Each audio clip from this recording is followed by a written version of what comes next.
how many approaches would you recommend a day? Like, when would you Mm, say you're burned out? Like, at mm, what time should we approach? Where is the best place to yeah, approach? yeah. Yeah, so that's a great question.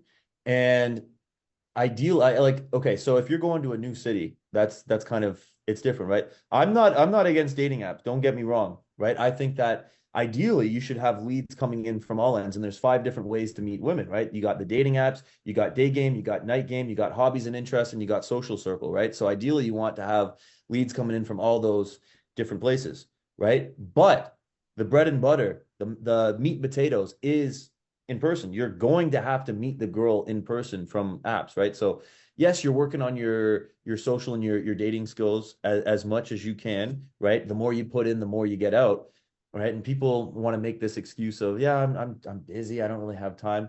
You don't have to dedicate, and I want to clear this up. You don't have to dedicate hours of your time into this, right? You can make small tweaks, and this is what I do for my clients on onboarding calls is I kind of pick apart their schedule and we make minor tweaks in their schedule, right? So for example, if they're going to the grocery store at 11 a.m., they work from home, go at 5 p.m., right? Then put yourself in front of more women that way, right? So you're shopping, you're doing your thing. As you're walking around, you get to talk to the girl, and then you're actually like legit, you legit have a purpose. You're there for a reason. It's not just like in hunter mode, right? So you can you can do two things, right? When it comes to cold approach, you can go and incorporate these cold approaches as you're going about your day-to-day life. And then when you have a chance, when don't have to be anywhere, go out and practice your social skills, practice meeting new people as you're going out and meeting girls, right? Or, you're getting your steps in,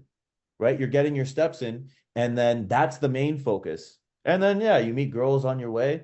You can do that as well too. You can play the lost tourist if you're in like a new city and just be like, what's the coolest place I can go do this, right? Or do you know any really cool spots to grab coffee? Are you a coffee fan at all? And then as you're asking for locations and things to do, you ask her interests in said location or said thing to do, right? So you can just tell her like, hey, do you know any cool spots for hiking? Do you know any scenic areas around here? I'm new here.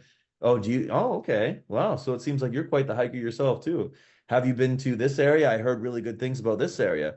Oh, cool. Well, we should go sometime. Here, I'll grab your number. We can go this week, right? Whatever the case is there, but you can play that lost tourist role pretty well as you're kind of gauging, what her interest level are. But if you're going to a new place, you're traveling to a new place, I would recommend, swiping in advance, right? On Tinder, Bumble, Mm, Hinge. So that way you have girls for you when you land in that area, right? But then, the majority of it is going to come from your social skills, right? Your game. And that's worked on through cold approach, right? mm, Through these in-person interactions. mm. And then I'm trying to remember if there was there something else there that I didn't touch on that you asked? Mm, best time, but I guess that's covered in like the five different ways. Obviously day game's day game. Yeah. From when you wake up until the night, it's day game. In the night, when Yeah. it's dark, after sunset, people are a little tipsy. That's night game. It's fairly self-explanatory. So the Awesome. best the best place to meet women is really where you are the master of your domain, Mm, right?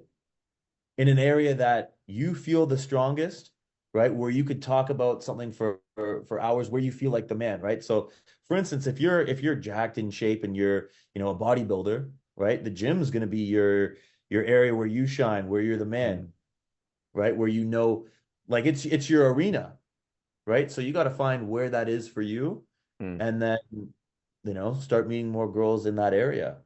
Dude, I love that, Devin, because I like tailoring it to your own personal experience. That's a very valuable answer you gave there because sure, Yeah. if you want to find great girls, you could probably go to some girly shop, Victoria's Secret, something like that. But realistically, if you're walking around Victoria's Secret trying to talk to girls, security is going to drag you out very, very quickly. So doing it in a place where you feel like the man and you feel comfortable because you are the Yeah. man, that's a big thing as well. There's a big masculine sort of versus feminine dynamic at play here. I love what you said there about the lost tourist because number one, you're coming up with like a purpose. Number two, it's playful, it's cheerful. You're like, oh, haha, this is Look at me. I'm so like, lighthearted, playful, and I'm just lost. I'm just exploring. But number three, it's very easy to sort of like switch the dynamic there and be like, oh, well, you know the nicest spots. Well, how about you show me around? And then like boom, you're back in your masculine frame. I absolutely love Yeah, that. yeah.